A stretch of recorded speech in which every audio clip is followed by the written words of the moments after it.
Hey guys, it's Meg, and today I am going to do this sort of like get ready with me everyday sort of makeup look.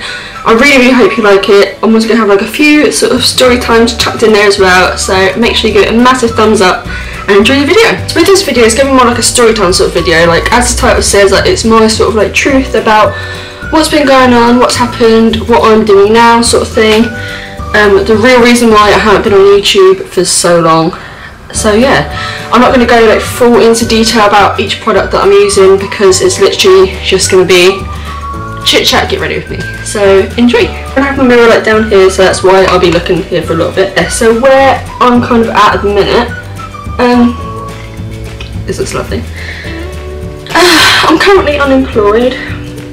So take you to the start. If you read my sort of blog post about it, if not I'll leave it down below, but you know roughly what's kind of been happening. I had to leave my job as a florist, unfortunately, because like, my back was getting so bad, and it still is bad now, so if you see me put like a lot of faces, or if I move around a lot, it's because my back's really bad, and also hence the bags under my eyes. I had like 4 hours sleep last night, so that's why. Unfortunately I had to leave my job at the florist. And also I'm not talking about products, but this is an Urban Decay Ultimate Basics palette that my lovely boyfriend got me for my birthday. But I swear by this palette, so if you want like just basic nude all day natural colours, definitely go for this. Anyway, yeah, it wasn't something I took lightly, actually leaving the job. It took me quite a while to actually build up the courage to leave. I was recommended by a friend to go to this company. I'm not going to name any names. So I went for the interview. Interview went really well. I got the job basically instantly, and yeah, I just thought it was going to be like a really good new sort of chapter in my life, and it was going to open up a lot of new opportunities for me. Like the money was the most money I'd ever been on, and I've just noticed I say and a lot, and it's really annoying me, so it's probably really annoying you as well, so sorry about that. Anyway, oh, just did it again. So anyway, I did my training, everything was fine, loved some of the people there. When it came to actually coming on teams, my whole team, apart from one woman, was male, which I don't care. I get on really well with men or boys, whatever. I get on with everyone really. However, as time went on, you could really start to tell that it was kind of like a male orientated sort of place. Like it was all like lad talk, girl talk, like them talking about girls. It wasn't the easiest place to sort of like get yourself stuck into conversations, and it was a call centre, so it was really it was hard to do that anyway because you just weren't really allowed. So some of you know I am like very creative. Obviously I do creative stuff on here. My old job as a florist is very creative work. As the days went on, I just got like so bored and tired and just couldn't be asked to do this job. I still did it to the best that I kind of could, because obviously I was getting paid. They hired me to do that job, so I wasn't going to like say no, or I wasn't going to do the job to the best of my ability, because at the end of the day it's a company who are paying me, so I have to do that job. Which, you know, it was fine. I signed a contract to do that. I think I kind of threw myself into the deep end a bit because I don't really know too much about call centres. Obviously I know you have to call companies and that, but the way the job was kind of sold to me on the interview was that we're calling clients that they already have, and that wasn't the case at all. Like it might have been the case for different sort of departments, because there's so many different departments in one building. It was just freaking boring. Like, I'm really sorry, like, if you work for a call centre and you love it, kudos to you, because I cannot do that job to save my life. I was not hitting targets, I was stressing out, I was basically crying every day, I was an emotional wreck. As always, was not enjoying it. I made some amazing friends there, and I still talk to some of the friends there. People started noticing that I wasn't enjoying myself. I didn't like the job. I was getting really bad migraines because I had to use 2 computer screens, and I didn't know that my glasses weren't the right lens, whatever. So I pulled my new manager to one side, basically said that I don't like being here, I'm not good at the job, I don't know what I'm doing, no matter how much help you actually give me, like I can't get the sale, yada yada yada. He kind of just brushed it off. I think he just thought that I was like nervous that I wasn't getting a sale, even though I was on target not to get a sale for another like 2 weeks yet. So long story short, the time came I had to have my sort of like appraisal, sort of like meeting sort of thing with the rest of the like the higher up man. I never met him before in my life, I didn't know who he was, but my boss was in there as well. They kind of just said to me like, you're not meeting targets, what do you want to do, like we know you're not very happy here, we've listened to some of your calls, like is there anything we can do to help? And I kind of basically just said like, no, I don't want to be here, not in a horrible way, but I just said I don't want to be here, you know I don't, I'm not finding this easy, I had stuff going on at home as well, and it just wasn't what I wanted at the time, it wasn't what I wanted to do. Yeah, the money is good, and sometimes people think money is more important, but for me money isn't. Like I can live off 20p packs of noodles for a month if I have to, like obviously I'm not going to enjoy it, but I'll do it, and that's basically what I've been doing. So they kind of basically just said to me, do you want to go on like an intense training course, do you want to do this, do you want to do that? And I said, or I can just leave now. And they were like, oh, well, yeah, like if you want to. And I was like, yeah, like, it's easier for you, it's easier for me. And then I basically just walked out. And I know to a lot of people, they probably wouldn't agree with that because it's kind of like, a job's a job at the end of the day. But when you are so unhappy in a job, oh fuck, there was a roar in the eye.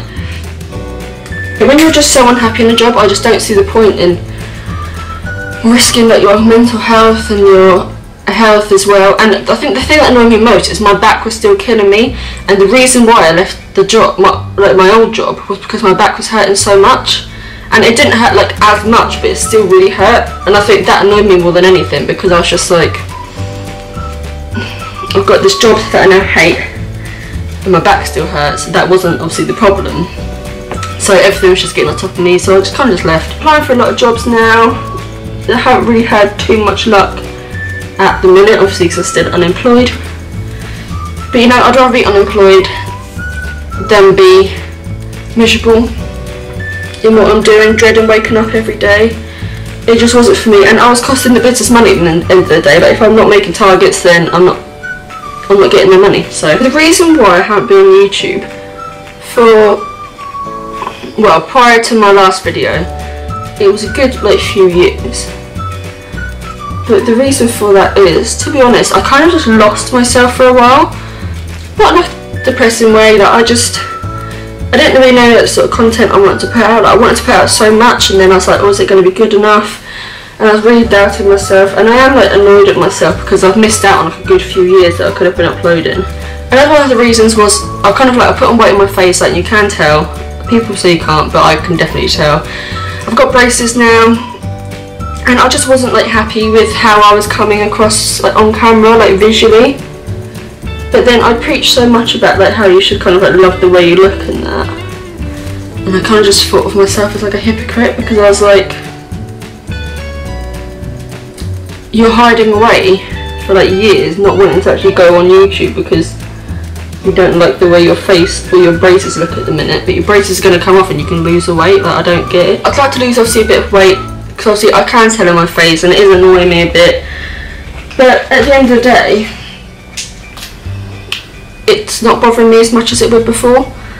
I don't know if that's a good thing or a bad thing. I think it's a good thing, because I used to get so wrapped up on that, and kind of before when I was on there, like on YouTube anyway, I was still getting over my eating disorder. So I think a lot of me sort of having those doubts over that gap, like the kind of years gap I took, was also me kind of fixing myself and my thoughts from that time period. I don't know if that makes any sense to anyone at all. It probably doesn't. So I thought, I haven't got a job at the minute, like I need to put my energy into something that I love, and YouTube was something that I love and something that I do still love. Like all my time, well, most of my time I kind of just spend on YouTube, like looking at videos of anything and everything. And yeah, it's just kind of like, it was my happy place before, and I kind of feel sad that I left it so long. But obviously I'm back now. Like, I don't know how regular my videos are going to be. Hopefully weekly, sometimes multiple times a week, hopefully. I think as well, the thing that pushed me was like my last video. Last time I checked, it's got like 41,000 views. That's the most, like the most I ever got before that was like 1,000. So the fact that this one's like kind of blowing up, and it was like covered by the news and things, it was just very surreal. And that's going to be like my next topic in this, like what happened with all that, the news stuff. But yeah, like seeing that kind of video, like for me, kind of blow up. Obviously to some people and to a lot of other YouTubers, like that is kind of like nothing compared to what they have. But for me that's like massive. And that kind of just gave me the courage and motivation to be like, actually, people are still watching your videos and people are still interested. Like I don't have many subscribers, but my subscriber count has gone up. My Instagram followers have gone up. It's kind of just made me realise that I can do this. Not that I'm coming on YouTube just for the kind of views or whatever, but when you do make content, you do want more people to see it. Do you know what I mean? If that makes any sense. Like you obviously you want to put a video out for people to see it, and you want as many people to see it as you kind of can. Hair for a minute. I just need it out of my face. It's annoying me. Right. So what happened with the news? My mum's boyfriend works in the news, and he kind of recommended to the person who deals with like family lifestyle sort of thing to kind of cover my story. I didn't think anything would really come from it. I just thought it would be like, they'd cover it, it'd be my local news, and that would be that. When it came out, I actually got like a lot of kind of feedback from it, and a lot of kind of opportunities sort of opened up. A lot of hate, which I think I might do like another video one day, like reading hate comments, because some, like, you have to laugh at them at the end of the day. Like, they're just sad people who think it's appropriate to pick on 21-year-old girls in pain. So yeah, when it came out, I wasn't actually expecting the sort of reception that I had. It had a lot. I did have a lot of support as well. It wasn't all hate, majority hate, but a lot was nice. But I got a inbox on Facebook from this woman who worked for Radio 5 Live. And she kind of just called me, said that we're covering these sort of stories about women in the media and how the sort of like cosmetic surgery has gone down on faces, but it's gone up on like breast reductions and things, and or not breast reductions, sorry, like breast enhancements. And how a lot of people don't really talk about breast reduction. So she kind of just said, like, do you want to come down to my local station, just have like a little interview, and then like obviously they'll stream it live on their end because they're based in Manchester. They kind of just said to me, like, we want to bring all the women together in Manchester and just kind of talk about everyone's different struggles with it. And I didn't really know much about the other women's stories, so I was kind of just like, yeah, like, I'm up for that if it does go ahead, because they weren't 100% sure yet. I didn't really think anything of it, sorry. And then about a week and a half later, I get a phone call saying, like, Manchester's going ahead, do you want to come? But they pay for the hotel, they pay for the transport, everything, and I was like, oh my god, yes. But obviously I didn't really want to go up on my own, and you all know, like, my boyfriend's kind of like my comfort blanket as well. So I kind of just said, like, can he come if I pay for him? And they're like, yeah, that's fine. Didn't realise how much it was to actually get to Manchester. But then they ended up texting me anyway, saying, like, if he's willing to come on the show from like a male and partner sort of point of view, like, we'll pay for him. And then we were like, yeah, okay, like, it was perfect for us, like, we both get to have a trip away, because a lot of things, like I said, have been going on. So it was just nice to have like that sort of time, seeing new things. Obviously we had to stop off at London on the way, so it was just overall really nice experience. And I did vlog some of it, but I didn't really vlog much because I had a blooming crisis in the morning.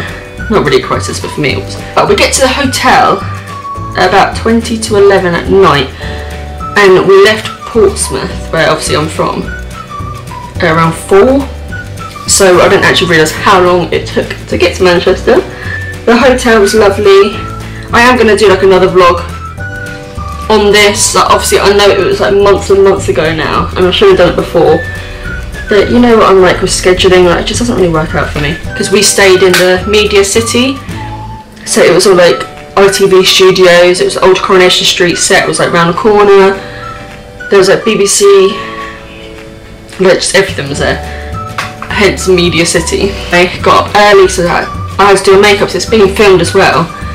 I look in my travel bag, makeup was nowhere to be seen. Obviously, you all know I love my makeup, like my channel's basically based around my makeup.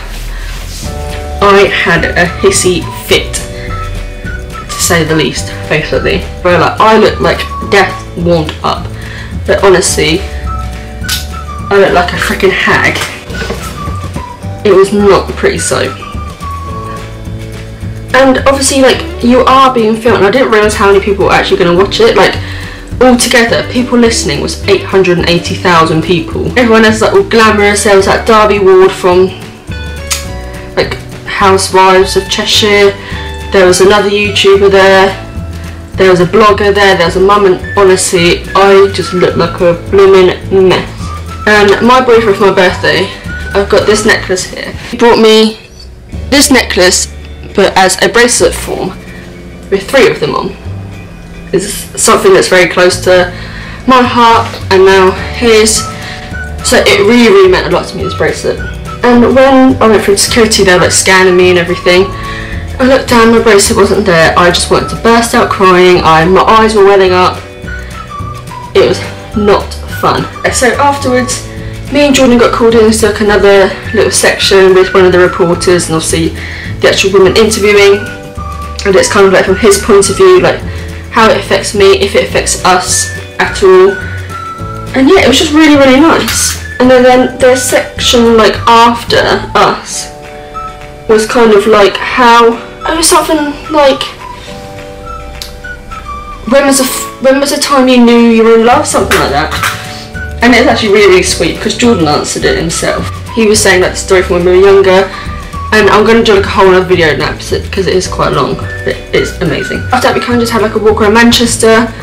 We got something, just like something to eat quick. And then we just went home because we knew it was going to be like a long trip ahead of us. But yeah, I just want to say like a massive thank you to BBC Radio 5 Live, because that honestly was like something I will never ever forget.